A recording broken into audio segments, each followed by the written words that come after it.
জয় গুরু। পূর্বে আমাদের একটা ধ্যানকে নিয়ে একটা ভিডিও তৈরি হয়েছিল প্রিভিয়াস, ধ্যানের সহজ উপায় বলে। এটা পার্ট 2। আমি বলেছিলাম যে ধ্যানকে নিয়ে আরো বিশদে বর্ণনা করার চেষ্টা করব। সেখানে অনেক মানুষ উপকৃত হয়েছেন, অনেক মানুষ আনন্দ পেয়েছেন, অনেক মানুষ যোগাযোগ করেছেন। তো আমি আজকে ধ্যানের চক্র বিষয়ে কিছু বলার চেষ্টা করব। অনেকগুলো চক্র নিয়ে আলোচনা করার চেষ্টা করব, আমাদের যেগুলো চক্রগুলো আছে। তো সেই চক্রগুলোকে ক্লিনিং করা যায় কি করে। তবে কিছু কিছু জিনিস হয় যেগুলো খুব গুপ্ত ক্রিয়া বা গুপ্ত বিদ্যা, সেগুলোকে কোনো সোশ্যাল মিডিয়ায় বা ওপেন ফোরকাস্ট করা সম্ভব হয় না। সেক্ষেত্রে কিছু বিরতি থাকবে। তবে যেহেতু আমাদের একটা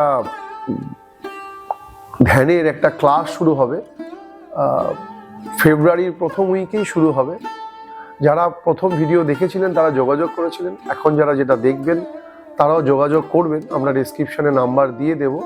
এটা আমাদের দুটো সেন্টারে হবে, একটা হাওড়া ময়দানের কাছে আর একটা ভিআইপি রোডের কাছে। আপনারা যোগাযোগ করবেন, সেখানে আমরা বিস্তারিত আরো ধ্যানের গভীর বিষয় নিয়ে আলোচনা করব। ওম যজ্ঞেন যজ্ঞম যজন্তু দেবাঃ স্তানি ধর্মাণি প্রথম্যানসন তে হনাকং মহিমানস্য চন্তো যত্র পূর্বে শ্রদ্ধা শান্তি দেবা। ওম রাজাধিরাজায় প্রসহসাহিনে নমো বয়ং বৈশ্রবণায় কুর্মহে সৌমেদিকামনকামকামায় মহম কামেশ্বরো বৈশ্রবণো দদাতু কুবেরায় বৈশ্রবণায় মহারাজায় নমঃ। তো আজকে ধ্যানের যে সিস্টেমটা নিয়ে কথা বলতে চাই, প্রিভিয়াস ভিডিওতে যেটা আমরা বলেছিলাম সেটা হচ্ছে নিঃশ্বাস প্রশ্বাসকে কেন্দ্র করে কিভাবে আমরা মনোসংযোগকে বৃদ্ধি করব। আজকে যেটা আমরা করব, এই নিঃশ্বাস প্রশ্বাসের মাধ্যম থেকে কিভাবে আমরা প্রত্যেকটা চক্রে নিজেকে প্রবেশ করতে পারবো। অ্যাকচুয়ালি যেমন ধরুন, আমরা যেমন আমাদের শরীর চলতে গেলে আমাদের কিডনি, লাংস, হার্ট, লিভার সবকিছু সুস্থ থাকবে। যদি আপনার লিভার ধরুন টক্সিনস জমে যায়, তখন আপনার লিভারকে ডিটক্স করতে হয়। যদি আপনি লিভারকে ডিটক্স না করেন, তাহলে আপনার সেটা যেমন ত্বকের উপর প্রভাব বিস্তার করে, সেমনি আপনার হেলথের উপরও প্রভাব বিস্তার করে এবং হেলথকে ডিটোরিয়েট করে। সেভাবে কিডনি যদি ক্ষতিগ্রস্ত হয়, তখন আপনার শরীর প্রভাব বিস্তার করে। প্রত্যেকটা পার্টই আমাদের জন্য খুব ইম্পর্টেন্ট। ভগবান আমাদেরকে যেভাবে শরীরটাকে ম্যানুফ্যাকচার করেছেন, এই শরীরকে অন্য কিছু দিয়ে সুস্থ করার কোনো প্রয়োজনীয়তা হয় না। যেগুলো আমরা বাহ্যিক ওষুধ খাই, সেগুলো আমাদের কিছুটা নিজের চলন, আমাদের লাইফস্টাইলের জন্য বেশি সমস্যা তৈরি হয়। তো চক্রগুলো ঠিক আমাদের শরীরের বিভিন্ন পার্টে থাকে। এই চক্রগুলোকে আমরা দেখতে পাই না, কিন্তু দেখতে পাই না বলে আমাদের যে নেই তা বলা যায় না। যেমন ধরুন, লিভার, কিডনি, লাংসকেও দেখা যায় না, কিন্তু সেটাকে কিছু বিজ্ঞানের ভাষাতে পরীক্ষা করার জায়গা আছে। আমরা যখন ইউএসজি করি তখন বুঝতে পারি, আমরা যখন ছবি ধরি তখন বুঝতে পারি। তো এই চক্রগুলোর হয়তো বাইরের এরকম কোনো রকম টেকনোলজি আবিষ্কার হয়নি যেটা থেকে এক্স-রে করলে বা ইউএসজি করে সেই চক্রগুলোকে দেখা যায়। কিন্তু যারা যোগী, যারা ধ্যান নিয়ে চর্চা করেন, যারা ধ্যান নিয়ে মতবাদ করেন এবং যারা ধ্যানস্থ হন, তারা সেই চক্রগুলোকে রিয়ালাইজ করতে পারেন। এবং সেই চক্রগুলোর বিশেষ বিশেষ কালার আছে, সেই চক্রগুলোর বিশেষ বিশেষ সাউন্ড আছে, যেটাকে আপনি বীজ বলতে পারেন। যেভাবে আমরা বিভিন্ন যারা গুরুর আশ্রিত বা বিভিন্ন যারা মহাপুরুষের আশ্রিত, যেমন আমি শ্রী ঠাকুরের আশ্রিত, আমার একটা বীজ আছে। যারা রামকৃষ্ণ পরমহংসদেবের দীক্ষিত, তাদের একটা বীজ মন্ত্র আছে। প্রত্যেকের আলাদা বীজ আছে। সেভাবে আমাদের মূলাধার থেকে সহস্রার অবধি আমাদের প্রত্যেকটা চক্রের একটা করে বীজ মন্ত্র আছে। যদিও বা বীজ মন্ত্রগুলোকে আমি এখানে ওপেন করতে পারবো না বা ওপেন করবোও নয়। এই কারণে ওপেন করবো না, বীজ সবসময় গুপ্ত, এবং গুপ্ত ক্রিয়াকে উক্ত করলেই আর গুপ্ততার কোনো কিছু থাকে না। যেভাবে আমরা যদি কোনো মাটিতে বীজ পুঁতি, মাটির ভিতরে থাকে বীজটা, তো বীজটা যখনই আমি উপরে উঠিয়ে ফেলবো তখন আর গাছ হবে না। ঠিক এইগুলোও ঠিক তাই, যখনই আমি এটা ওপেন করে ফেলবো সবার সামনে, হাইলাইটেড হয়ে গেল, তখন আর সেটা থেকে কিছু সৃষ্টি হবে না। তাই এগুলো খুব গুপ্ত ক্রিয়া অনেকগুলো আছে, এগুলো আপনাকে পার্সোনালি এসে জানতে হবে। কিন্তু এখন যেটা নিয়ে আমরা প্রচেষ্টা করবো সেটা হচ্ছে ক্লিনিং করবো কি করে। আপনারা যার যেটা আশ্রিত তারা তার মন্ত্র ইউজ করবেন, কিন্তু ইন জেনারেল যারা ধরুন কেউ দীক্ষা নেননি বা কারোর আশ্রিত নয়, যারা মেডিটেট করতে চান, মেডিটেশনের সহজ পন্থা আমি পূর্বে যেটা বলেছিলাম যে আমরা ওম, আমাদের যে সৃষ্টির আদি নাদ যে ওম, সেই ওমকে, ভাইব্রেশনকে কিভাবে মূলাধার, স্বাধিষ্ঠান, অনাহত থেকে শুরু করে আজ্ঞাচক্র থেকে শুরু করে কিভাবে আমরা সহজভাবে পৌঁছাবো সেই বর্ণনাগুলো করব। প্রথমে আপনাকে মাথায় রাখতে হবে সমস্ত কিছুর কেন্দ্রবিন্দু হচ্ছে আমাদের মূলাধার, মানে আমাদের যেখান থেকে আমরা যেখান থেকে মল পাস করি, যেটাকে আমাদেরকে সিক্রেট পার্ট বলা হয়। সামনের পোর্শন হলে সিক্রেট পার্ট, আর পিছনের দিক হলে আমাদের হচ্ছে মলদ্বার, সেই জায়গাটাকে আমরা মূলাধারের পার্ট বলি। দুদিক থেকেই ভাবা যেতে পারে। তো আমরা প্রথমে আমাদের মনকে প্রথমে কিছুক্ষণ শ্বাস প্রশ্বাসের মাধ্যমে কন্ট্রোল করার প্রয়াস করব। কন্ট্রোলের প্রসেস কি, যেটা আমি পূর্বে বলেছি সেটাই প্রসেস, সেটাকে আরো সুন্দর করে যদি ব্যক্ত করা যায়, দেখবেন প্রথমে যেভাবে আমরা বেলুনকে ফোলাই, আমি এখানে আপনারা আমার পেট দেখতে পাচ্ছেন না, তো আমাদের নিঃশ্বাস যখন নেব তখন পেটটা পুরো ফুলে যাবে এইভাবে।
এই যে আপনি ডিপ ব্রিদিং, মানে এই যে নিঃশ্বাসকে পুরো ভরে নিলেন, যেভাবে ধরুন আমরা বেলুনকে যখন ফোলাই পুরো বেলুনের মধ্যে হাওয়াটা প্রবেশ করে, তারপর বেলুনটাকে আমরা গিট বাঁধি। এখানে গিট বাঁধবো না, এখানে হালকা করে চেপে রাখবো বেলুনটাকে। ধরুন পেটটা আপনার বেলুন, আপনি হালকা চেপে রাখলেন মানে হোল্ড করলেন, তারপর আস্তে আস্তে ওম বলতে বলতে মুখটাকে বন্ধ করলেন, কিন্তু ভিতরে ওমের ভাইব্রেশন হচ্ছে, আপনি ছাড়লেন। এই শ্বাস প্রশ্বাস যখন ছাড়ছেন তখন আপনার মস্তিষ্কের মধ্যে এই অনুভব হবে আপনি প্রত্যেকটা নিঃশ্বাস যখন নিচ্ছেন, নিঃশ্বাস প্রশ্বাস নিচ্ছেন এবং ছাড়ছেন, সেটাকে আপনি রিয়ালাইজ করছেন ধীরে ধীরে ধীরে ধীরে ধীরে। এরকম কিছুক্ষণ করার পরে, 5-7 মিনিট করার পরে আপনি আস্তে আস্তে দেখবেন আপনার মস্তিষ্ক চিন্তা দূরীভূত হবে। আপনি একটু এতক্ষণ যেরকম ডিস্টারবেন্সে ছিলেন সেই ডিস্টারবেন্সগুলো আস্তে আস্তে আস্তে আস্তে চলে যাবে। এবার আপনার মনকে যখন একটু একাগ্র অবস্থায় আসলো, তখন আপনি থার্ড আইতে, আমি একটা বিশেষ মুদ্রা দেখাচ্ছি, আপনারা ফলো করবেন। যারা কিছুই পারেন না, মানে হয়তো করছেন 5 মিনিট 7 মিনিট 10 মিনিট, কিছুতেই কনসেন্ট্রেশন আসছে না, কোনো কিছু না করে কখনো কমেন্ট করবেন না, আগে করে দেখবেন, যদি না হয় তারপর কিছু মতবাদ প্রকাশ করবেন, কোনো কিছুকে তাচ্ছিল্য না করে।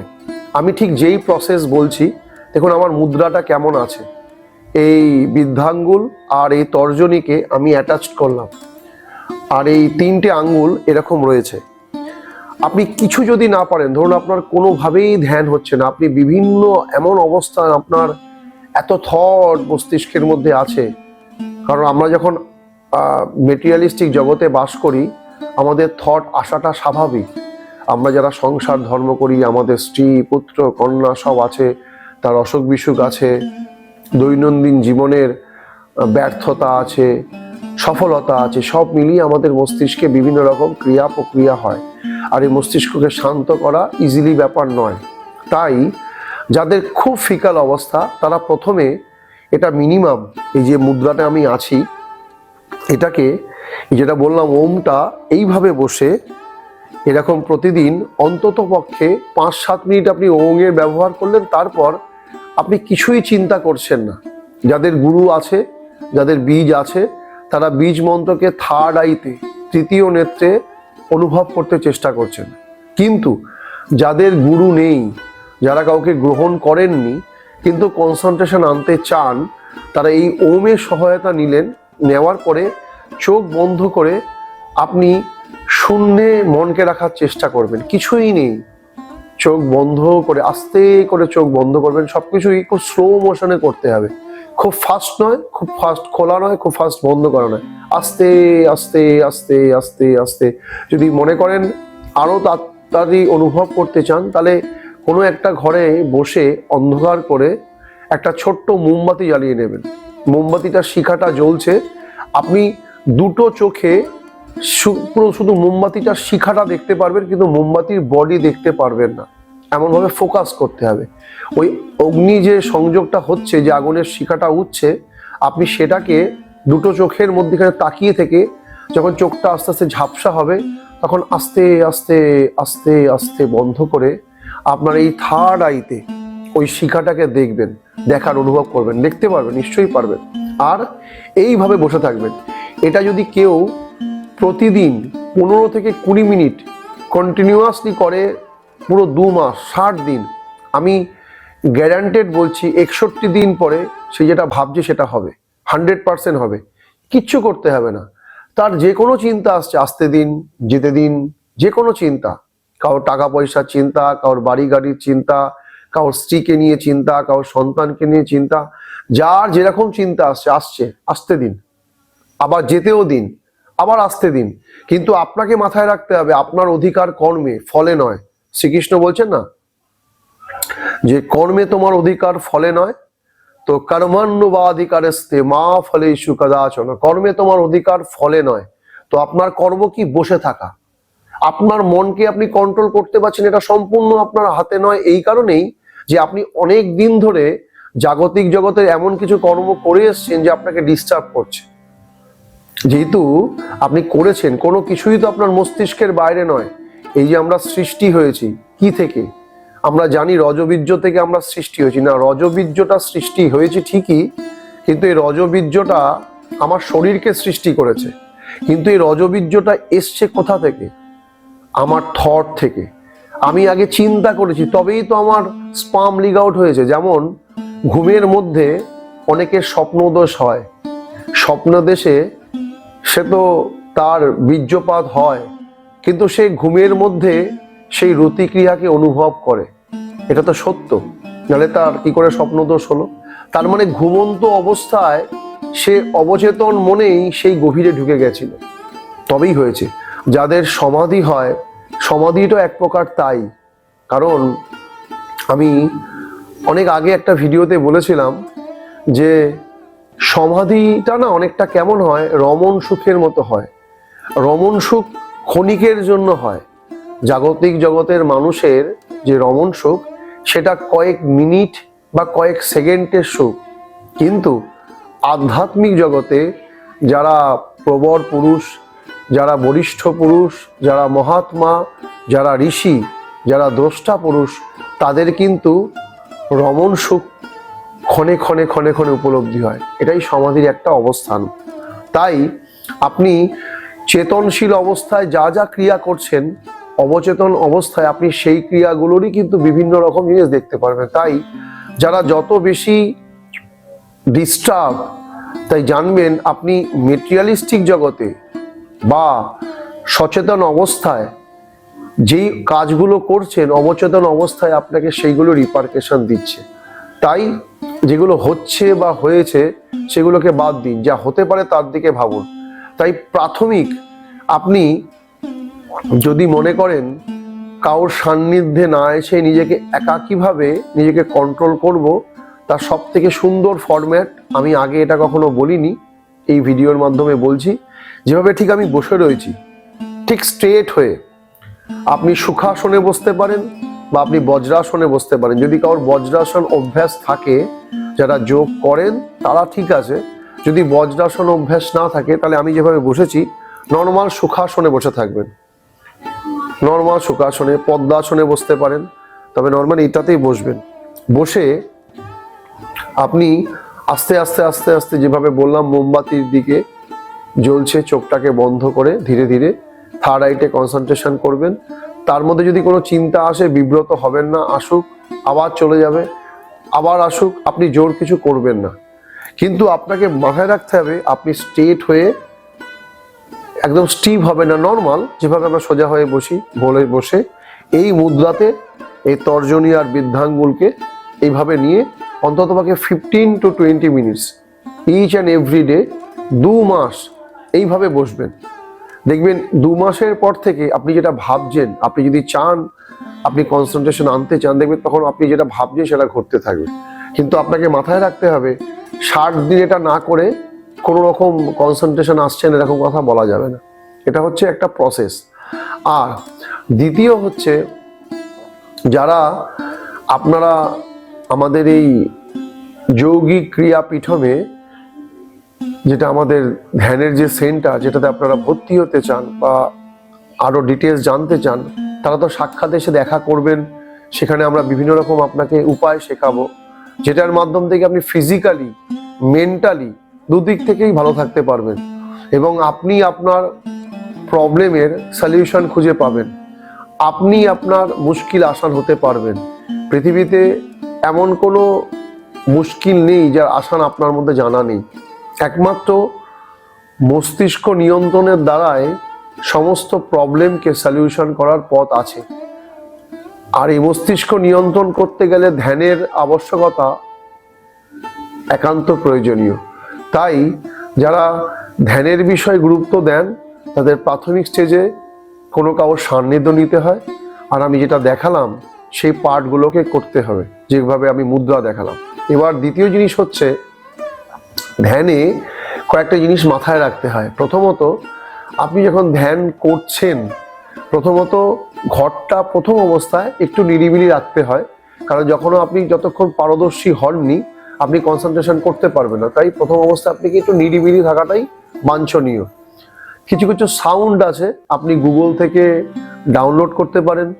আমাদের সেন্টারে তো সেই সাউন্ডগুলোর ব্যবস্থা থাকবেই।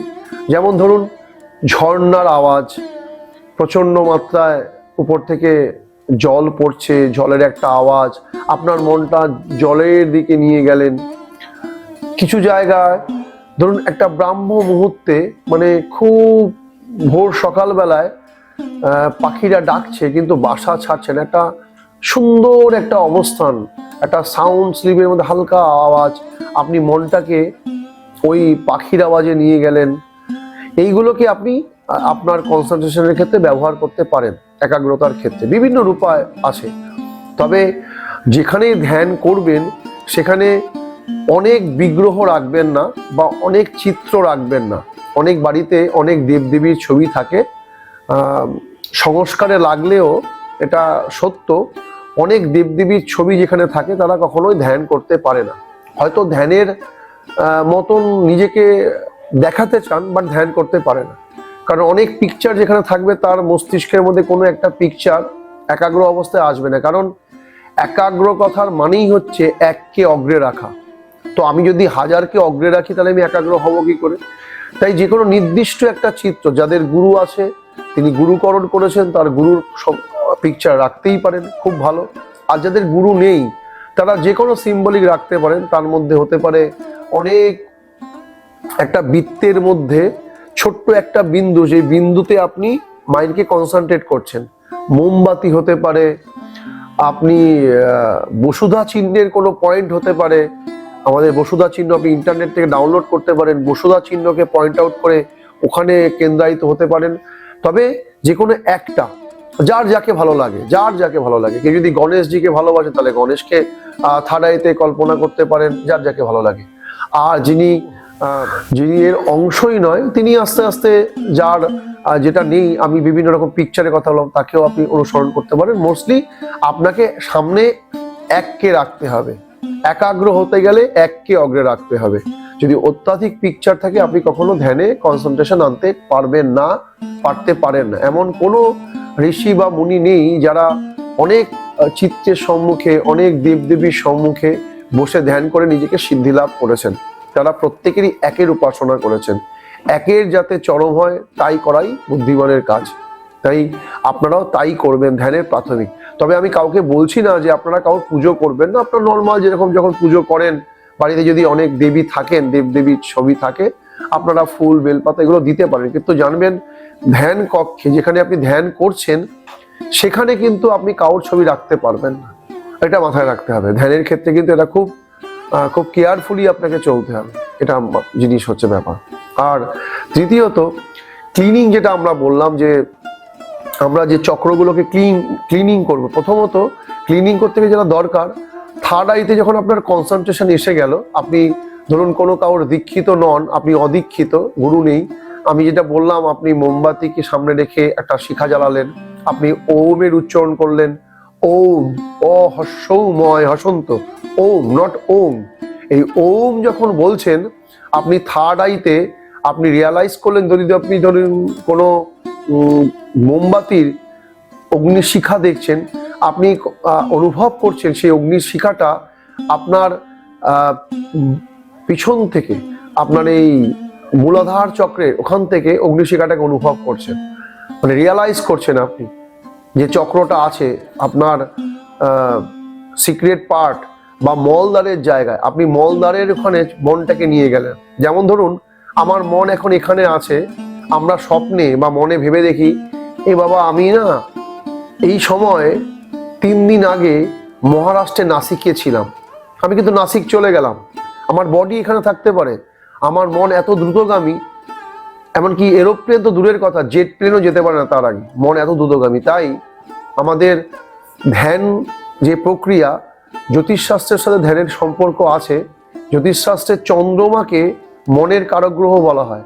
চন্দ্রমা 2.5 দিন একটা ঘরে থাকে, যেখানে অন্যান্য প্ল্যানেট, যেমন ধরুন স্যাটার্ন, সে একটা ঘরে 2.5 বছর থাকে। যেমন ধরুন এই মুহূর্তে আপনারা জানেন 2026 সালে দেবগুরু বৃহস্পতি মিথুন রাশিতে আছে, সে নিয়ার অ্যাবাউট 1 বছর থাকে। একটা প্ল্যানেট 1 বছর, একটা প্ল্যানেট 1.5 বছর, রাহু কেতু 1.5 বছর থাকে। সব থেকে স্লো মুভিং প্ল্যানেট হচ্ছে স্যাটার্ন, যাকে আমরা শনি বলি, যাকে আমরা ভয় পাই, সেই প্ল্যানেটটা 2.5 বছর থাকে একটা ঘরে। ঠিক চন্দ্রমাও এমন একটা গ্রহ, সে মাত্র 2.5 দিন থাকে, 2.5 দিনও পুরোপুরি থাকে না, 2 দিনের থেকে একটু বেশি। তাই চন্দ্রমাকে বলা হয় মনের প্রতীক।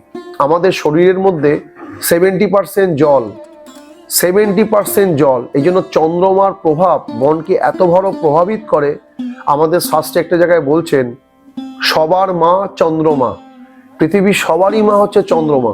প্রত্যেকের ইন্ডিভিজুয়ালি একজন মা থাকেন, কিন্তু এনাদের সবার মা চন্দ্রমা। তাই আমাদের শরীরের মধ্যে বিভিন্ন তত্ত্ব থাকে, জল তত্ত্ব, অগ্নি তত্ত্ব, বায়ু তত্ত্ব, বিভিন্ন তত্ত্ব থাকে।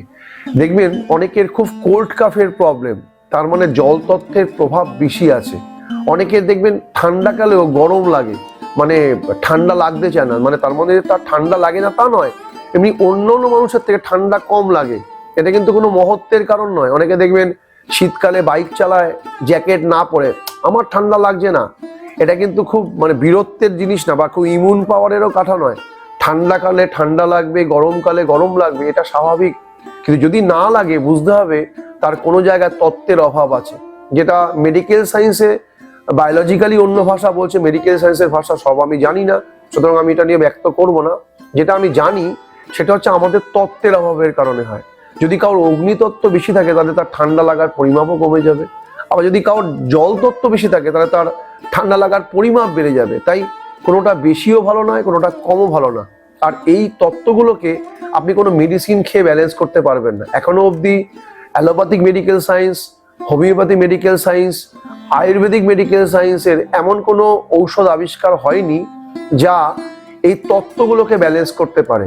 কিন্তু আমাদের আমাদের যে পূর্ব যারা ঋষি ছিলেন, যারা মহর্ষি ছিলেন, যারা দ্রষ্টা পুরুষ ছিলেন, তারা কিন্তু এগুলোকে ব্যালেন্স করতে পারতেন। এই ব্যালেন্স করার জন্যই তারা বিভিন্ন রকম ধ্যানের প্রক্রিয়া শুরু করেছিলেন। আর একমাত্র উপায় হচ্ছে ধ্যান, যা দিয়ে আপনি প্রত্যেকটা চক্রকে ব্যালেন্স করতে পারেন। তাই যারা অদীক্ষিত বা যাদের গুরুকরণ হয়নি, তারা ব্যালেন্স করতে গেলে প্রথমে যেভাবে আমি বললাম, ওই শিখাটাকে প্রথমে মূলাধারে নিলেন, আপনার মনটা মূলাধারে চলে গেল। ওই দেখবেন একটা মোমবাতির শিখা যেমন জ্বলছিল, ঠিক আপনার মূলাধার চক্র ওই শিখাটাকে অনুভব করবেন। আস্তে আস্তে আস্তে আস্তে ওখান থেকে অনাহততে উঠছে। এইভাবে ক্রমে ক্রমে প্রত্যেকটা চক্র ভেদ করে আপনার আজ্ঞা চক্রে গিয়ে মিশছে। আপনি যেভাবে প্রথমে আজ্ঞা চক্রে কল্পনা করেছিলেন, আপনি থার্ড আইয়ের মধ্যে অনুভব করে দেখতে পাচ্ছিলেন, এই জায়গাটায় ঠিক পয়েন্ট আউট করবেন, এইখানটা শিখা দেখতে পাচ্ছিলেন। এই যেমন ধরুন আমি বসে আছি, আমি অনুভব করছি আমার এখানে একটা আলো জ্বলছে। এই আলোটাই আস্তে আস্তে আস্তে আস্তে উঠে গিয়ে আপনার সহস্রাব থেকে ভ্যানিশ হয়ে যায়। এই চক্র ক্রিয়ার মাধ্যমে আপনি প্রতিদিন করতে করতে করতে আপনার প্রসেসটা ইজি হয়ে যাবে। প্রথম প্রথম আপনি চক্রতে পৌঁছাতে পারবেন না, আপনার মন বিচলিত হবে যে আমি তো বুঝতে পারছি না যাচ্ছে কিনা। তো তাতে আপনি বিরক্ত হবেন না। আস্তে আস্তে আস্তে আস্তে, এটা তো একদিনের প্রসেস নয়। যেভাবে ধরুন কোনো মানুষ যখন, আমরা ধরুন প্রত্যেকের ক্ষেত্রেই বলছি, আমার ক্ষেত্রেই বলছি, আমি যে আজকে এখানে বসে আপনাকে প্র্যাকটিস দেখাচ্ছি, ধরুন আমি বসে আছি, প্র্যাকটিস দেখানোর চেষ্টা করছি। ছোটবেলায় আমি তো খুব ছোট ছিলাম, আমি তো কোনো মাতৃগর্ভে এসেছি, আমি উলঙ্গ হয়েই আর 5 জন মানুষের মতো জন্মগ্রহণ করেছি। প্রত্যেক মহাপুরুষও তাই করে থাকেন। তো উঠেই আমি কোনো কিম্ভূত কিমাকার দাঁড়াতেও পারিনি, আবার বসতেও পারিনি। এইভাবে আমি হামাগুড়ি দিতাম, আমি পড়ে যেতাম, আমি উঠে দাঁড়াতাম, আমি আবার পড়ে যেতাম, আমি আবার উঠে দাঁড়াতাম। এই করতে করতে করতে করতে করতে করতে বিবর্তিত হতে হতে কোনো ক্রমে আমি দাঁড়াতে পেরেছি। এই দাঁড়াতে পারলেও আমি খুব জোর দৌড়াতে পারিনি। তখন আমার কাছে দৌড়ানোটা একটা চ্যালেঞ্জ ছিল ছোটবেলায়। তো আমি আস্তে আস্তে দৌড়াতে পারলাম, তখন আরো জোরে দৌড়ানোর চ্যালেঞ্জ ছিল, তখন আমি আরো জোরে দৌড়ালাম। আস্তে আস্তে আমি এটা বয়সে পৌঁছালাম। এখন আমি সেই জিনিসগুলোকে ইজিলি আয়ত্ত করতে পেরেছি। ঠিক ধ্যানও তাই, ধ্যানের কোনো বয়স হয় না। যে প্রিভিয়াস শুরু করেছে সে অনেকটা এগিয়েছে, যে পরে শুরু করেছে সে অনেকটা পিছিয়ে গেছে। তাই যে বয়সেই এই দৌড়ানোর দিকে এগিয়েছেন সে কিন্তু শুরু করেছেন। মানে আপনি শিশু, জন্মগ্রহণ করলেন। একটা জন্ম আমাদের মাতৃ করে হয়, আর একটা জন্ম আমাদের গুরু ঘরে হয়। আমরা যখন দীক্ষা নিই তখন আমাদের সেকেন্ড বর্ন হয় আমাদের। আমরা তো মায়ের গর্ভে জন্ম নিই, ওটা আমাদের ফিজিক্যাল বায়োলজিক্যাল জন্ম হয়। আরেকটা জন্ম হয় আমাদের জ্ঞানের। কারণ দেখুন, পৃথিবীতে যদি আপনি কুকুরকে দেখেন, যারা কুকুর বাচ্চা প্রসব করে তাকে আলাদা করে বলতে হয় না এটা কার বাচ্চা, সেটা অবশ্যই কুকুরের বাচ্চা। যদি পৃথিবীতে ছাগলকে যদি দেখেন, যদি সে জন্ম দেয়, তাকে বলতে হয় না কার বাচ্চা, সবাই জেনে সে ছাগলের বাচ্চা। যদি সেভাবে গরুকে দেখেন, তারা জানে এটা বাছুর, এটা গরুর বাচ্চা। সিংহকে দেখেন সিংহের বাচ্চা। এইভাবে সাপকে দেখলে সাপের বাচ্চা। আপনারা প্রত্যেকেই জানেন যার পেট থেকে হয় সে তার বাচ্চাই হয়ে যায়। কিন্তু এক্সেপশনাল জীব, সেটা হচ্ছে মনুষ্য জীব। আমি মানুষ কথাটা ইউজ করি না, কারণ মানুষ কথাটার ডেফিনেশনটা খুব স্ট্রং। যদি আমি মানুষ কথাটা বলে ফেলি তাহলে আমি ভুল বলবো এবং মেসেজটা ভুল যাবে। তাই বলতে পারি মনুষ্য জীব, মানে মানুষের মতো দেখতে একটা জীব, কিন্তু মানুষের পেটে হলেই সে মানুষ হবে তার কিন্তু কোনো নিশ্চয়তা নেই। প্রশ্ন ওঠে, তাহলে কি দাদা আমরা মানুষ নই? আমি সবাইকে তো বলতে পারবো না, আমি তো ক্যামেরার এপারে আছি, আমি ক্যামেরার ওপার থেকে দেখতে পাচ্ছি না। সবাইকে যদি মানুষ বলি, একটা মানুষ আর একটা মানুষকে কি ছিঁড়ে খায়? খায় না। কিন্তু বর্তমান সমাজে তো খাচ্ছে। তাহলে কি করে বলবো সে মানুষ? মানুষের দুটো অ্যালফাবেট হতে পারে, একটা হচ্ছে মান, একটা হচ্ছে হুশ। সেটা নিয়ে হচ্ছে মানুষ। আমার কি মান আছে আর আমার কি বা হুশ আছে? আমরা যেটাকে মান বলে বিবেচনা করি সেটা আমার ইগো। ও আমাকে এই কথাটা বলেছে, আমি ওকে এই কথাটা বলবো, এটা তো মান নয়, এটা ইগো বলা হয়। ইগো এবং মান কিন্তু এক ভাষা নয়। আমি অনেক জায়গায় বলে থাকি আমরা আত্মম্ভরিতা আর আত্মবিশ্বাস দুটোকে এক জায়গায় বিবেচনা করি। আমি বলি যে আত্মবিশ্বাস আত্মম্ভরিতা একরকম দেখতে, বাট এক নয়।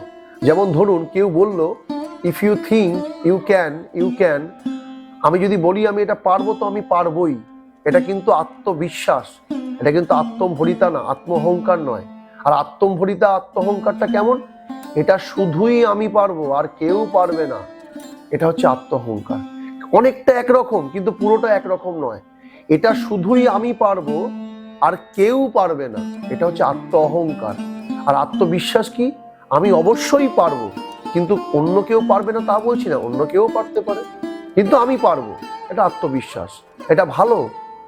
তাই আত্মবিশ্বাস আত্মম্ভরিতা যেমন এক জিনিস নয়, সেরকম ভাবে মান আর ইগো এক জিনিস নয়। মানের মতো দেখতে মনে হতে পারে, কিন্তু ওটা মান নয়, ওটা ইগো।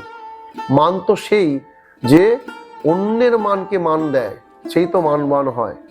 আর হুশ মানে সহস্র বা প্রতিক্ষণ আমি যে আমার যে অস্তিত্ব, কার জন্য জীবনযাপন চলছে, সেটার হুশ বর্তমান আমার মধ্যে আছে।